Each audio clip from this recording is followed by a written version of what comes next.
Namaste, Alan. Shall we begin? Yes. Good afternoon and namaste to all of you.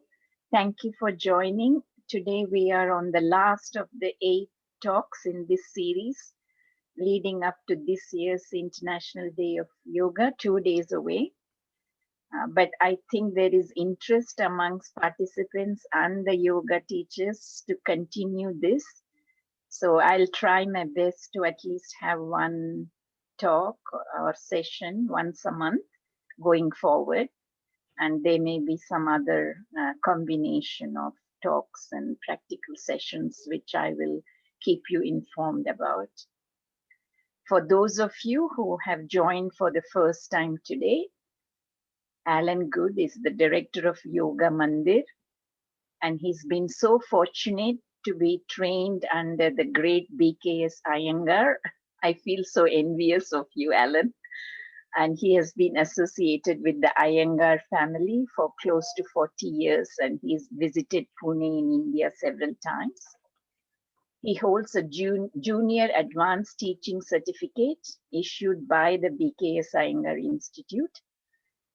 Alan started practicing yoga in 1975 in Sydney, and he started teaching from 1982. So today he's going to talk about Yoga Marga, and I may not be able to stay for the entire session, unfortunately, but Alan will field the questions and conclude the meeting. Thank you for agreeing to do that, Alan. And over to you. Namaste again. Thank you, Jayanti. Welcome everyone to this talk immediately in the lead up to the International Day of Yoga on Monday. And I also want to thank Jayanti not just for your coordination, but for the opportunity for me to speak. And this is the second talk that I'm giving. And just to some degree a follow on from the previous talk, but in that first talk titled Yoga in the Modern World, I was reflecting on both, we've got this deep, deep history in yoga, and yet the issues that yoga talk about are very modern issues. They're issues of our time. If we look into the texts of yoga, they talk about human suffering and struggle. And yet we, in our society, on the whole, a very wealthy society, we suffer from the same things, the same internal struggles. And so in that previous talk, I was talking about abhyasa and vairagya, practice and detachment, and saying this is not merely a question of doing postures. The modern way that yoga is portrayed is often, it's all about a yoga mat and doing stretches, and it's about exercise. And I find myself not only regularly trying to open that question out a bit. The modern world sees yoga as a form of exercise.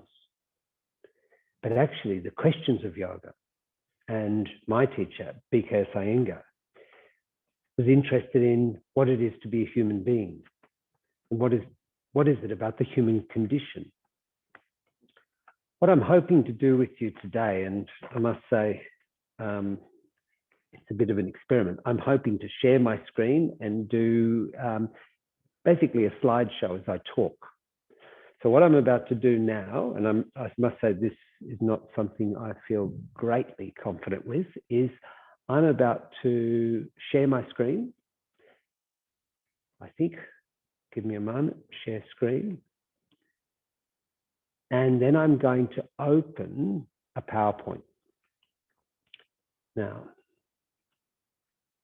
and then I'm going to run it as a slideshow. Great. So what I'm hoping we've all got in front of us is a slide on the screen. I should be in at one corner or up or down. But I just want to hold, and it's only 4 slides. It's just a very It's an image, really. This image is it's from a cartoonist called Michael Leunig.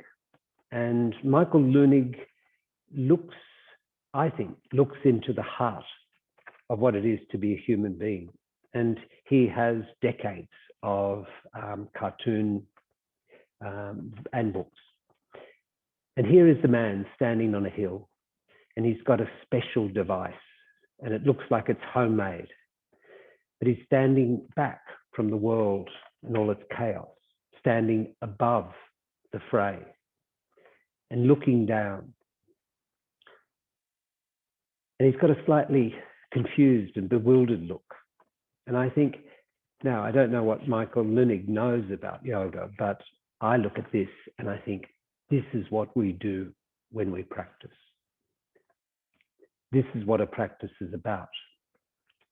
I've put two statements on the screen. The first of those is that yoga is essentially a practice whose aim is freedom from suffering. And the second is a quotation from the Yoga Sutras, or a translation. 2, meaning the second chapter or pada of the Yoga Sutras, and Sutra number 17. And there will be people in this, attending this session, who maybe do have copies of the Yoga Sutras in your household.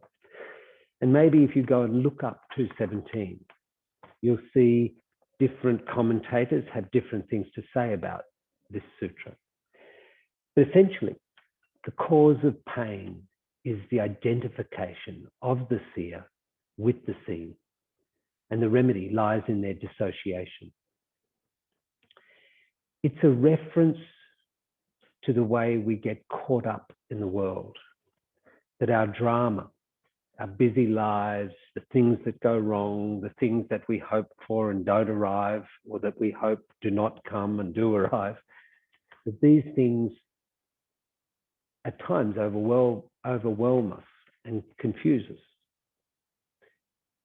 And back at my man on the hill with his understandoscope, trying to get perspective. And embedded in this little image is if we could get perspective, if we can get perspective on things, we suffer less. And if we can hold a recognition of what's important and what is both transitory, passing, and irrelevant, then we suffer less. Sutra 217 talks about identification, the way we think something's important. I often have this little story about my watch. I hold up my watch, and what you see is a watch. But what I see is something that belongs to me. I have a sense of identification with the watch. It's my watch. The Yoga Sutras talks about the way we often suffer because of this identification. Not because of events. Things happen in life. But we get caught up and we think some things are important and other things aren't. Essentially, a practice of yoga is a practice of trying to understand, to step back from a busy life and to understand what's important and to keep that perspective. Ultimately, yoga is a practice. It's not a belief. We often say, and I may have said in the last talk, that yoga is often embedded, or yogic practice is embedded in the major religions, but in itself is not a religion and is not a belief system. The practice of yoga is meant to make you, first of all, step back, to observe yourself and to look at what is important. To see things clearly is how it's often described. Most of the time, we lose that perspective. And if we look into the two major texts in yoga, and I mentioned these last time in the last talk, the two major texts, one of those is the Bhagavad Gita. And again, many of you in this talk will know of the Bhagavad Gita, and some will know it very well. And the other major text is the Yoga Sutras.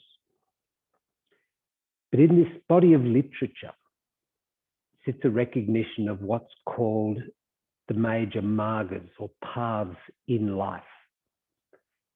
And I'm going to go through and just talk a little bit about them, the margas. Some people are inclined to action, to doing, to being involved in the world, to organizing things, to generating and creating things. Those people, it said, their path is the path of action. And the word karma marga, the path of action. Some people are inclined to be in the world, busy, engaged, and generating. Other people may follow the path of knowledge or jnana, spelled Jnana, jnana marga. For those people, it's often described as the path of the intellect, the path of understanding.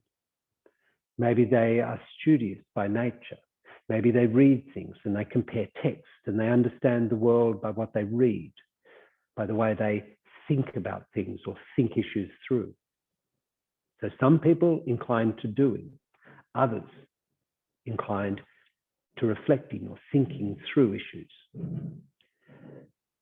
The third path is called Bhakti Marga, the path of devotion.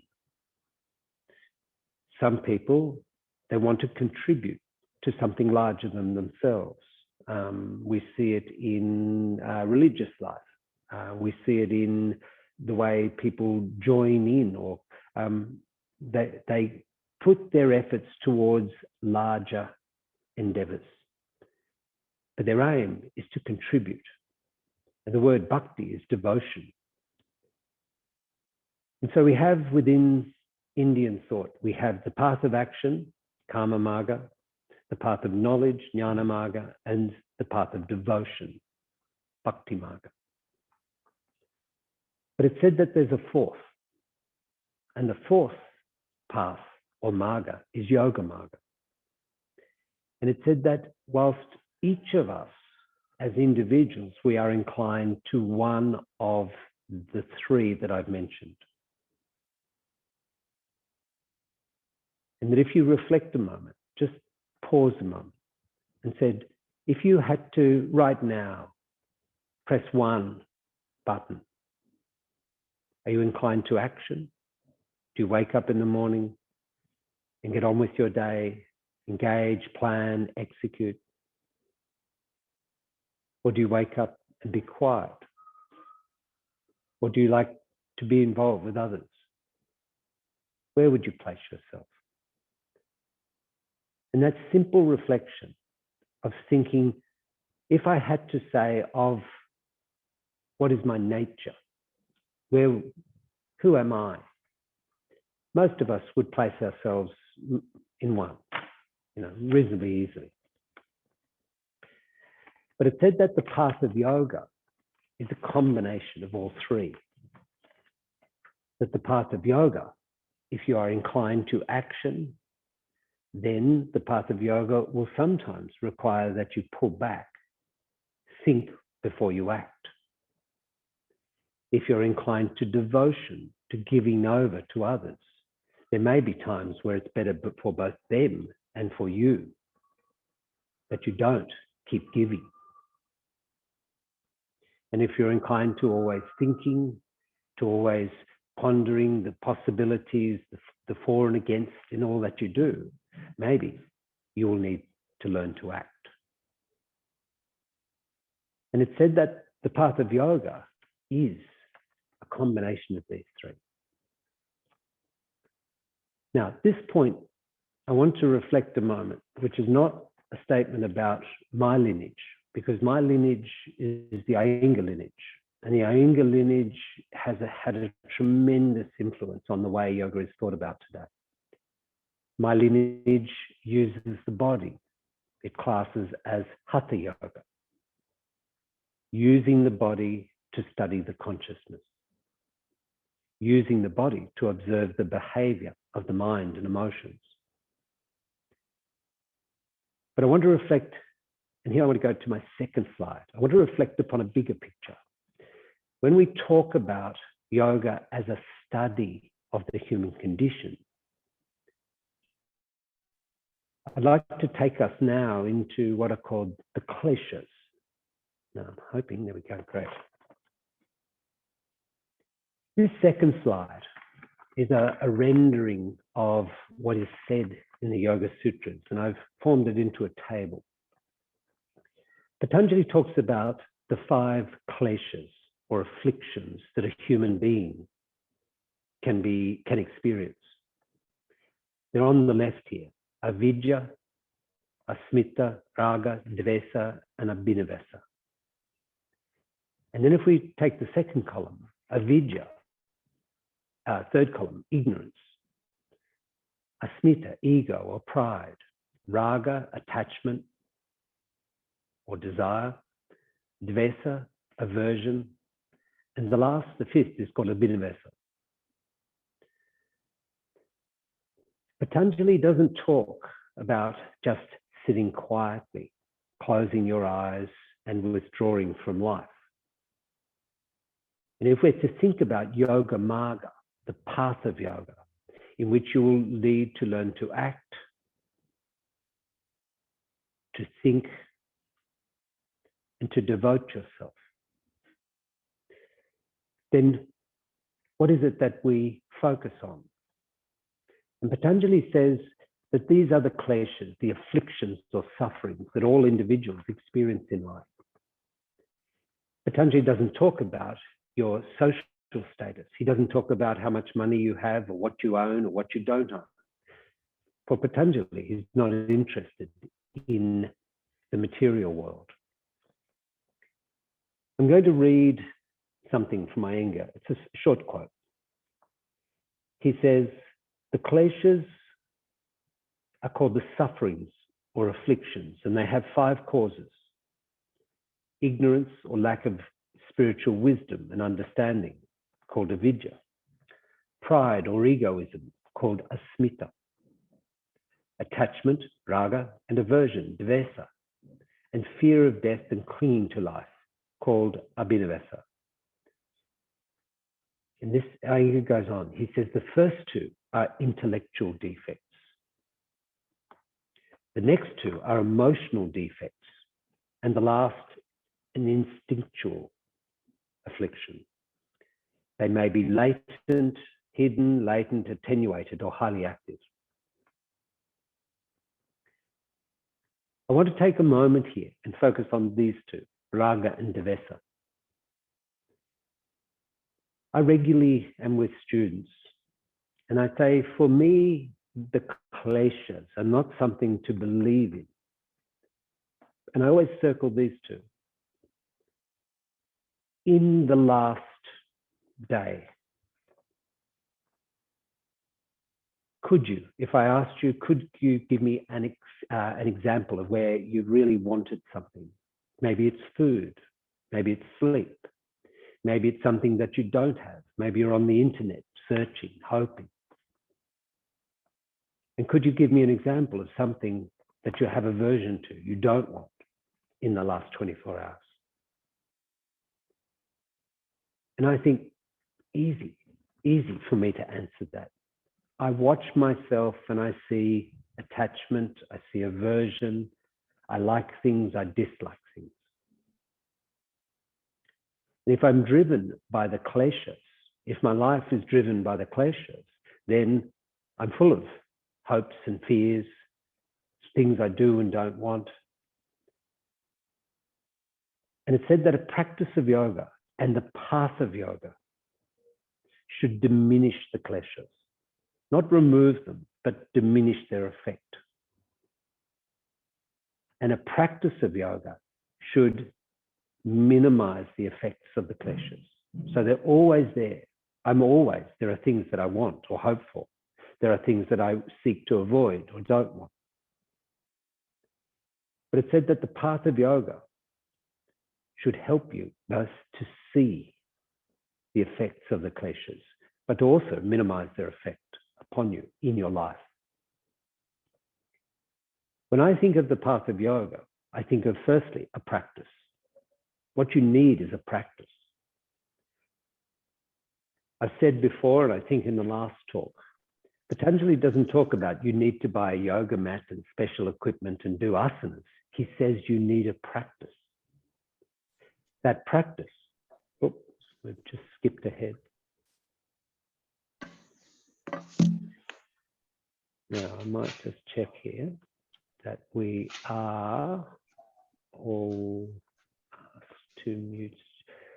I think we've just got someone unmuted. If you could just check yourself that everyone is muted, because otherwise the sound will pull you. Let me check. Yeah, now I've got somebody who's unmuted. If we can just, if you could check yourself, that would be helpful.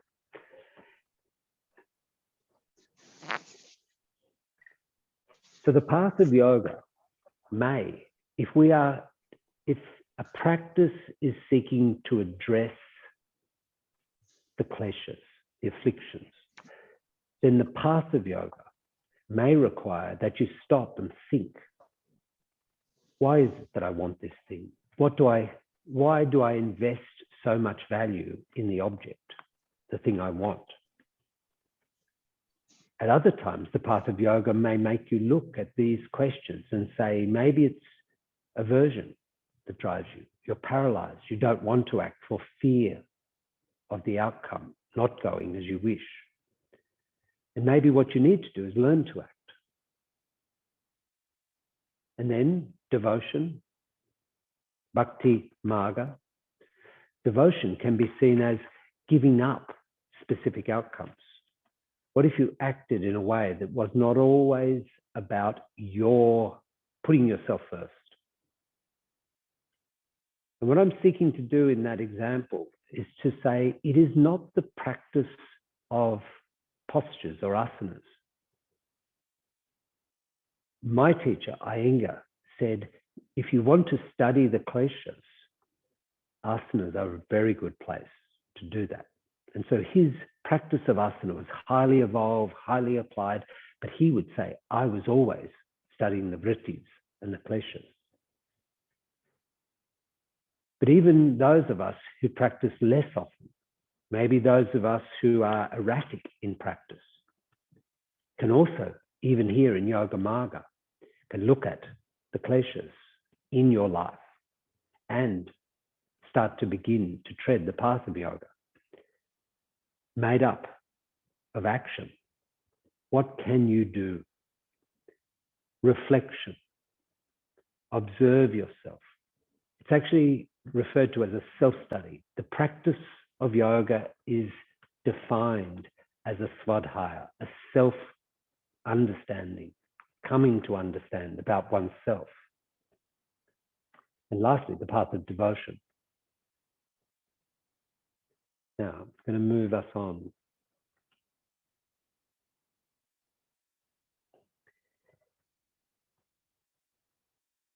At the heart of the kleshas sits the very first one, called a vidya.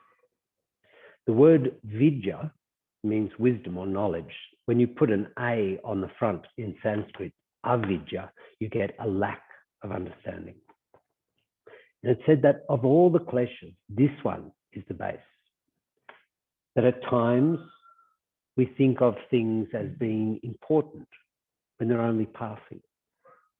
We think things should happen for our benefit, and they don't.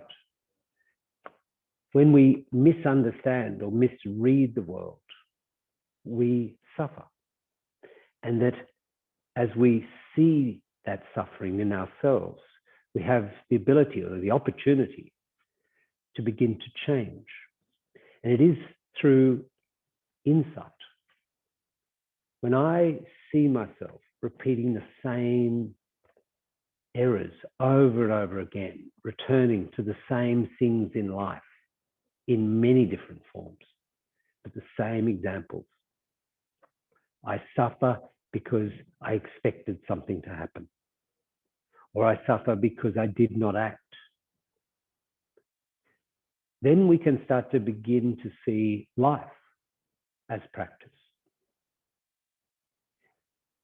One of the propositions in the Bhagavad Gita is that life is the place in which you can refine and you can bring insight. It is in the act of living, in the act of cooking, of working, in family life, in whatever your life involves, that if you act, if you observe your motivations, if you reflect upon yourself, and if you devote yourself wholeheartedly to what you do, Gita's argument is that you can refine yourself through living. And that is described as Yoga Marga. It's not about purchasing yoga mats. It's not about postures and achievements and acquiring proficiency in things.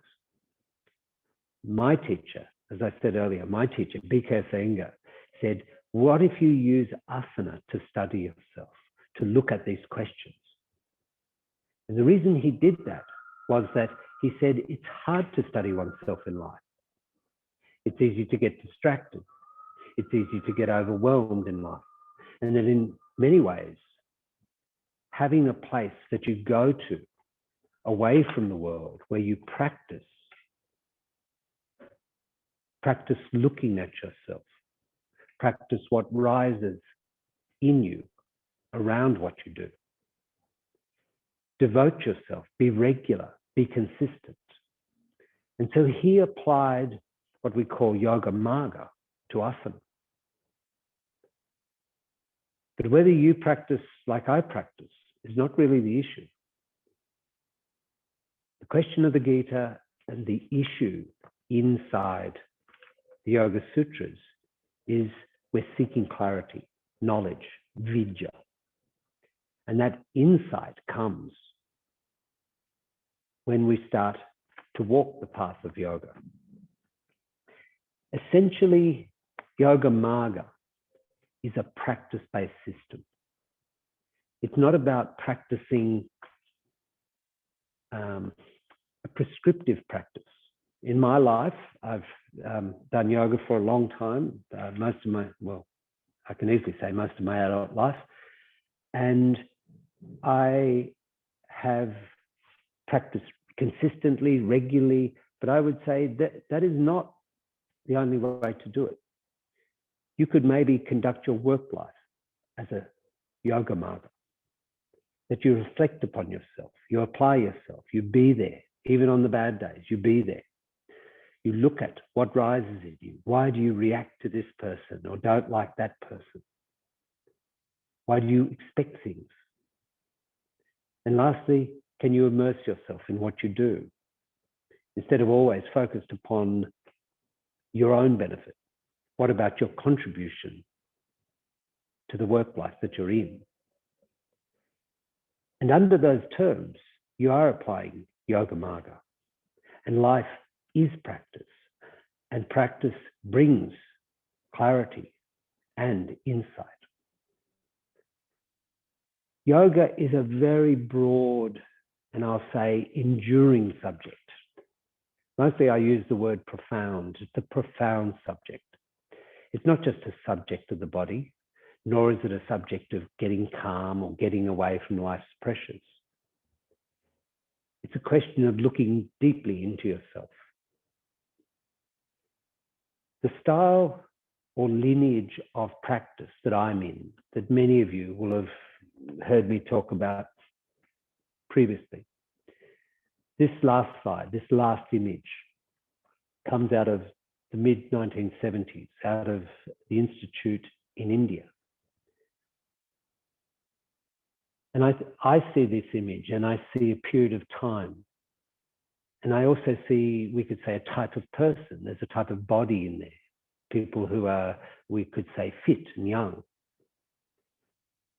But my point is always that Yoga Marga is not about who can stand on the head, not about who is the most young, fit, and healthy. Because that's one, it's a diminishing resource. And secondly, it does not fit the model of Yoga Marga. If Yoga Marga is a maturing process,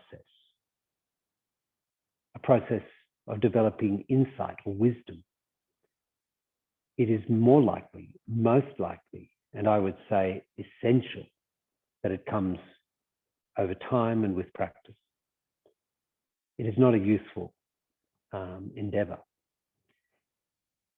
The path of action, Karma Marga, is in this image. People applying themselves to a chosen practice. Your chosen practice may be different. Jnana Marga, the path of knowledge, self-observation, to watch oneself, to experience what rises in you. And the path of devotion, coming to your practice regularly, not merely seeking rewards, acknowledgements. Question that I always ask is, would you practice if no one was watching? If there was no one to note your practice, would you still practice? Yoga Marga is seen as made up of these three. Yoga Marga is not about one thing. It's about how you live and what you aim for in life. And Yoga Marga should equip you to live in life and to continue to engage. It's not running away from anything and it's not getting anything, but it's getting clear, it's getting calm. And on that level, it fits within the lineage of Patanjali, within the story of the Gita. The path of yoga is something we can all engage in. Now, I'm going to finish there, and with a bit of luck, I'm going to unshare my screen. We'll go back to Zoom. And just while I do that, I'm going to say, as Jayanti said at the outset, she's had to leave us. So in a moment, I'm going to pull back from the screen share. If anyone would like to have a comment, question, anything you'd like to raise, just hold tight. When we get back, I'll be more than pleased to hear you. So I'm about to stop share. You can gather your thoughts. I'm about to bring us up on, let me see if I can do this. Yes, I can. So I'm about to bring you on gallery view. Now, I'm always a bit aware that it's possibly not everyone's, it's not the easiest platform for us to be in real conversation. But if you'd like to either comment, add something, or raise a question, just unmute yourself and say your name, and then I'll just try to get you front and center. And while you're thinking, I'll have a drink of water. I have got a chat here just while you're looking. Alan, this is Vijay. I like to thank you first. The very difficult presentation, you have made it very easier to understand. Thank you for that. Thanks, Vijay. My question is your example about the watch. Yes. That, yes, I think I agree with you. It's easy to dissociate yourself from a watch. But somebody who is suffering with pain, a lot of pain, okay, how to dissociate from that? Somebody who is starting yoga late in their life, had worked throughout their life, and then thinking about it and gone to the pain. This is just a physical pain and maybe a mental pain. Somebody's got a mental pain. How to look after that person to dissociate? How to help that person? Great question, Vijay. The question of a watch is a simple question, as you say, and it's also it's irrelevant. On one level, it's, I lose my watch, I suffer for an afternoon, and then I go shopping. So it's irrelevant. And one reason I use a small example like that is that for such a small thing, I think it's a big problem. And I think you've lost perspective if you think that's a big problem. What you've just outlined is a real life example. Now, you just referenced something else that they, again, and you will know this, and to some degree, we're both pointing at the same thing. They talk about 3 forms of pain: physical pain, intellectual pain or lack of understanding, and spiritual pain. And they say of the 3, physical pain is the easiest. The greatest suffering an individual can have is spiritual pain, lack of understanding. But it's also a recognition that a human being only has an ability within themselves. That some of what you just commented on was that what can you do to help them? And I think how an individual holds perspective, how they sit with pain and suffering is varied. No 2 people do it the same. But I'm always aware that the people who do it, and I'll say best, who are most able to sit with suffering, they do it because they see its context. And as I said a moment ago, physical pain has a location, it has a site. But often there are other fears around it. Fears about, if I have pain now, how will it be tomorrow? Maybe I won't cope if it stays like this. And so oftentimes, and in the history of, in our history, the history of the human condition, people do find solace in, sometimes in reading text. So sometimes, you know, and even I think of, when I think of your question, I do think of the Bhagavad Gita. I think of the story of the Gita. And when people read about, have time, and maybe, you know, if you're asking me specifically, sometimes I think sitting with someone, reading to them, and just reading them something that helps them sit with what is going on in their life. And I'm sure many in this group, I've had people in my life who've died, parents who've died. I've had students. I've sat with students as through their last days of their life, through suffering. And I often think, for me, the thing that I can deliver or be in their life is, I often say, for a student who's in this situation, I often feel like I'm not your close personal friend. I'm not in your family, for example. I don't have that role. My role might just be to sit with you and for us to sit together. My role might be to just hear how you feel. I think what we can offer people, if it's from the perspective of a teacher or a practitioner of yoga, is that we cannot remove people's suffering. We cannot take away what happens in people's lives, nor in our own. There are things that happen in yours and my life that I would rather not happen. And yet sometimes, and I'll go now to specifics, sometimes I sit with someone and I say, here, I'll send you something to read because I think it's relevant to them. Or sometimes I sit with them and I just talk to them.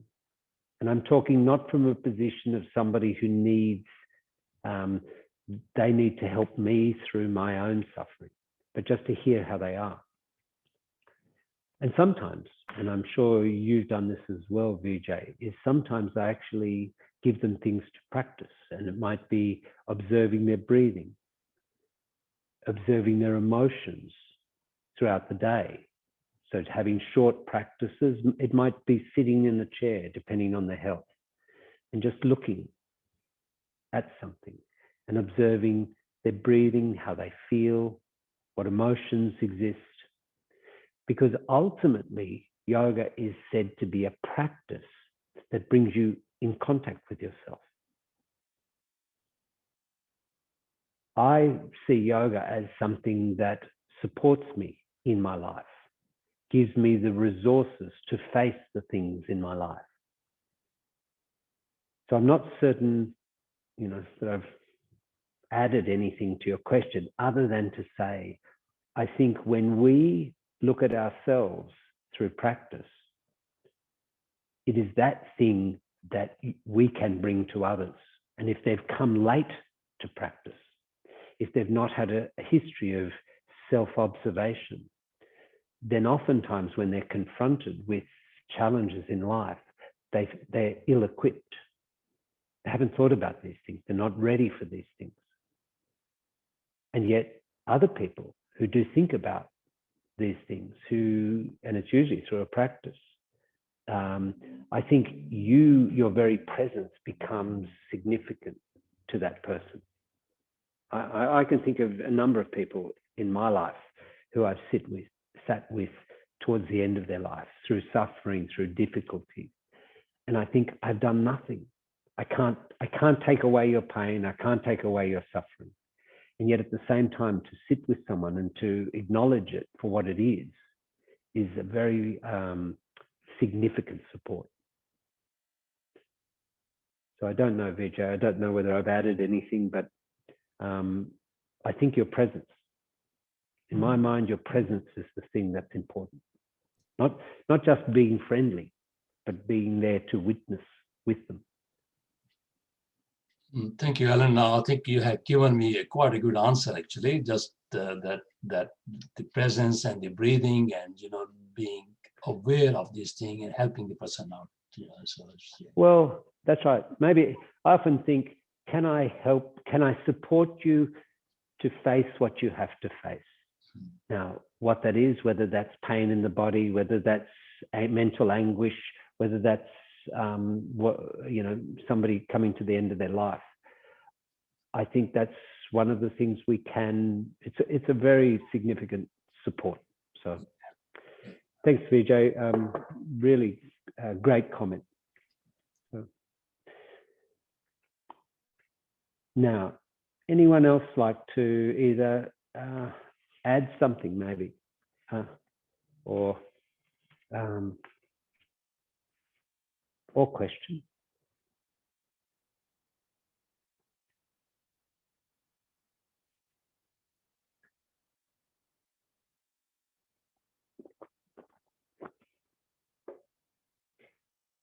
Maybe just as we soon will close, because it's now nearly 45 minutes, which I think we're sort of roughly on track.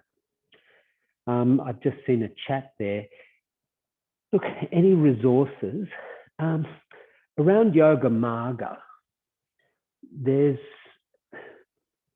one of the things I've been really, the perspective I've been taking today, when I talk of Yoga Marga, a path in life. The word Marga means path. A path in life. There are many things written. A lot of where I've spent my life is in a thing called the Yoga Sutras, which is very dry. And usually I say, don't rush to read the sutras. You really need to be around them with somebody who knows a lot about them. The commentaries help. But reading-wise, I would also say that the Bhagavad Gita as the text is often quite challenging, because unless you've got the history of it and the context, it's a bit challenging. But always the introductions to the Gita are really where the thing lives. The one thing that I often direct people towards, and I may have done it in the last talk as well, is there's an audio book by Eknath Eswaran. It's a book on Bhagavad Gita. He does one on the Upanishads as well, which is really worth both of these texts because they're story-based. They talk about stories and people's lives. And so they raise the questions that the sutras, the Yoga Sutras grapples with, but they raise it through stories. So it's quite accessible. But Eknath Eswaran does a commentary on the Gita. And I think it's about 4th edition now. Every time he redoes it, he updates the introduction. And the most recent one is very good, and it's an audiobook. And if you're anything like me, I've got so much to read that I often don't get through what I'd like to get through. But sometimes when I'm in a car or going somewhere on transport, I'll put these ear things in, and it's nice to have someone talk to me.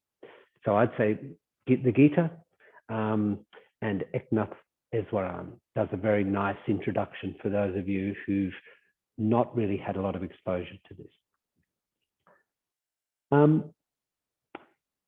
Now, unless you've got something specific to pick up with me, I will shortly close the meeting. Always a little strange for us to be on Zoom, but at the same time, I think one of the things that I reflect upon is that Zoom makes it more possible for us to have an event like this, because the organizational coordination is easier than getting people across town together. And in many ways, it makes things much smoother. We do record these sessions. Jayanti, with her great skill in organizing, I will send over the recording of this today. And I think last one we made available on, what was it called? YouTube, maybe. But anyway, you will get a follow-up. And as many of you have said, that if there is interest, she will pursue it. So thanks for your time, everyone, and thanks for your attention. Enjoy the International Day of Yoga. There is an event by the Indian High Commission tomorrow, but it's limited numbers due to COVID. And then on the day itself, I hope you enjoy the day. Now, I'm going to sign us off. So I'm going to wave. Thanks, everyone. Very nice to have you along. And I'll close the meeting. So bye to all. Enjoy your weekend.